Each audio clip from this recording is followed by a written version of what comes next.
రైతులకు అధిక ఆదాయం లభించేలా వ్యవసాయ రంగాన్ని బలోపేతం చేయాలని సీఎం చంద్రబాబు నాయుడు అధికారులకు ఆదేశించారు. ఎల్ నీనో ప్రభావాన్ని ఎదుర్కొనేందుకు సంసిద్ధంగా ఉండాలని అధికార యంత్రాంగానికి సూచించారు. ప్రధానంగా వర్షపాతం, సాగునీరు వంటి అంశాలపై రైతులకు ఖచ్చితమైన సమాచారం అందించాల్సిన అవసరం ఉందన్నారు. స్వర్ణాంధ్ర విజన్ 2047 లక్ష్యాలకు అనుగుణంగా వ్యవసాయ అనుబంధ రంగాలను బలోపేతం చేయడం ద్వారా గ్రామీణ ఆర్థిక వ్యవస్థను మరింత అభివృద్ధి చేయాలని సీఎం చంద్రబాబు నాయుడు సూచించారు.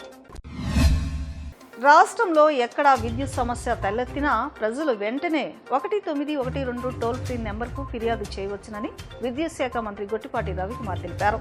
వాతావరణ మార్పులు, అధిక ఉష్ణోగ్రతలు, ఈదురుగాలుల కారణంగా పలుచోట్ల విద్యుత్ అంతరాయాలు ఏర్పడుతున్నాయని చెప్పారు.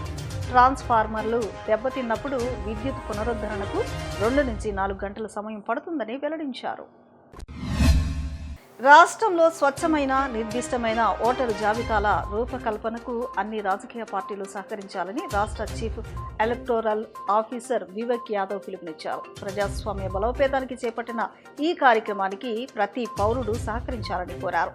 రాజకీయ పార్టీలు ఈ కార్యక్రమాన్ని విజయవంతం చేయాలని ఆయన విజ్ఞప్తి చేశారు. రాష్ట్ర దేశ పరిస్థితుల దృష్ట్యా ఈసారి మహానాడును ఆన్లైన్ వేదికగా నిర్వహిస్తున్నట్లు ఎమ్మెల్యే బోండా ఉమామహేశ్వరరావు తెలిపారు. మహానాడును మహిళా శక్తి థీమ్తో నిర్వహిస్తున్నామని, మహిళా సాధికారతలో భాగంగా డ్వాక్రా మహిళలకు 10 లక్షల వరకు వడ్డీ లేని రుణాలు ఇస్తున్నామని తెలిపారు. సెంట్రల్ నియోజకవర్గంలో 11 క్లస్టర్ ఇన్ఛార్జీల ఆధ్వర్యంలో ప్రత్యేక కేంద్రాల్లో మహానాడు కార్యక్రమాలు నిర్వహించబడుతున్నాయని వెల్లడించారు. అకాల వర్షాలు, ఈదురుగాలులతో నష్టపోయిన మైలవరం మండలం చంద్రగూడెం గ్రామ ప్రజలకు ప్రభుత్వం అండగా ఉంటుందని ఎమ్మెల్యే వసంత వెంకట కృష్ణప్రసాద్ భరోసా ఇచ్చారు. బాధితులు అధైర్యపడవద్దునని ఆయన సూచించారు.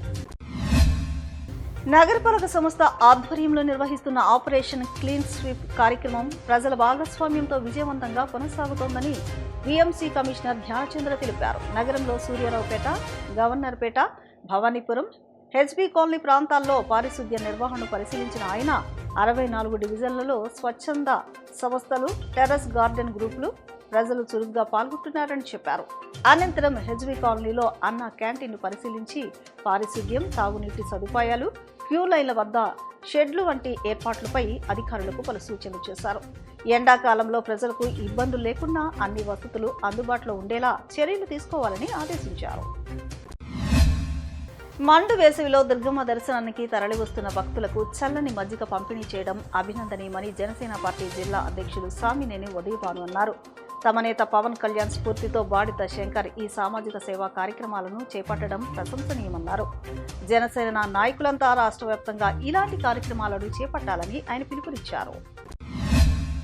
కేంద్రంలోని బీజేపీ ప్రభుత్వం ప్రజలపై భారాలు మోపుతూ పెట్రోల్, డీజిల్ ధరలను పెంచడం దుర్మార్గమని సిపిఎం రాష్ట్ర కమిటీ సభ్యులు ధోనిపురి కాశీనాథ్ మండిపడ్డారు.